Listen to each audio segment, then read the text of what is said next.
A country or an organization is only as strong as its leader. The European Union, or the EU, for example, remained China's only friend in the free world. Yet the EU is now suddenly turning into a new enemy for China. Rather, Europe has suddenly turned into Taiwan's best friend. And why is Europe changing? Well, it was Angela Merkel, the Chancellor of Germany and the de facto leader of the European Union, who made EU a pro-China power. And Merkel's exit is making the EU a trusted partner for Taiwan.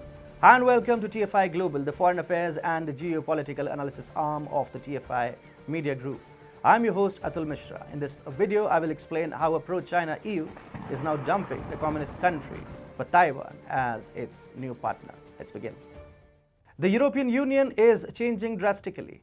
There was a time when the Brussels-based organization used to sideline Taiwan and give preference to its economic ties with China instead. However, with China's best friend, Angela Merkel, no longer in power, a stark change is noticeable. So the EU is now promoting better ties with Taiwan and ignoring the threat of disturbing relations with the Chinese. Angela Merkel had her own China agenda during her 16-year stint as the German Chancellor. After the 2008 global financial crisis, Merkel decided to alleviate the German economy by encouraging closer economic engagement with Beijing. The German industry and cat exporters found an opportunity for exponential growth in the growing Chinese market. This came to be known as Wandel durch Handel, change through trade in German policy. Merkel had a clear approach for better economic relations with China and ignored issues like human rights violations or Taiwan's independent status. German automobile companies like Volkswagen and manufacturing giants like Siemens benefited from Merkel's policies and increased their footprint in the Chinese market. It was not a problem as long as Merkel wanted to boost Berlin's ties with Beijing. However, the German Chancellor also sought to improve relations between the EU and China and ease out any bilateral trade tensions. Merkel therefore forced the Intergovernmental Organization to deepen its ties with China.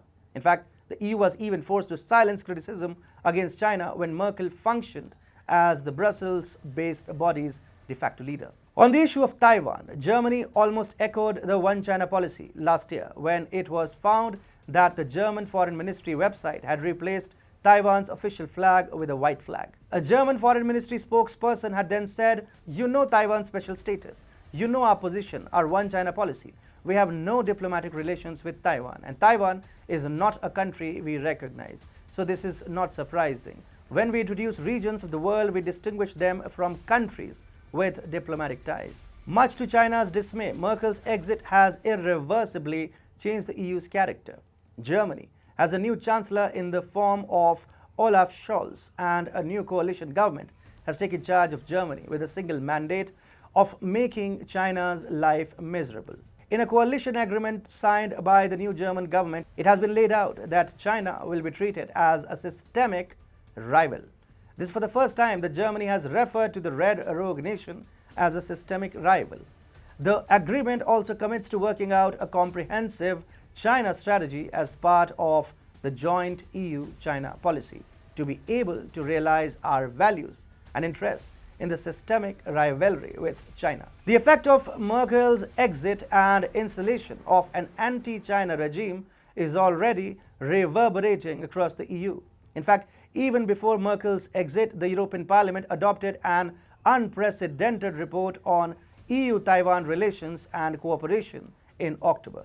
In early November, the Parliament sent its first ever delegation to the island nation of Taiwan.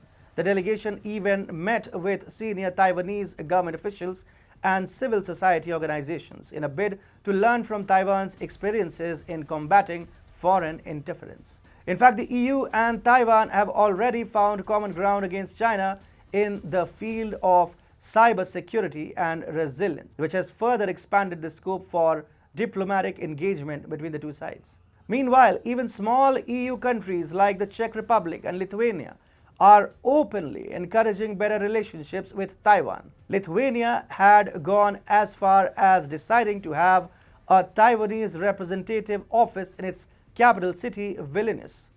Despite China's attempts to punish Lithuania for encouraging closer ties With Taiwan, the EU has supported the Baltic nation.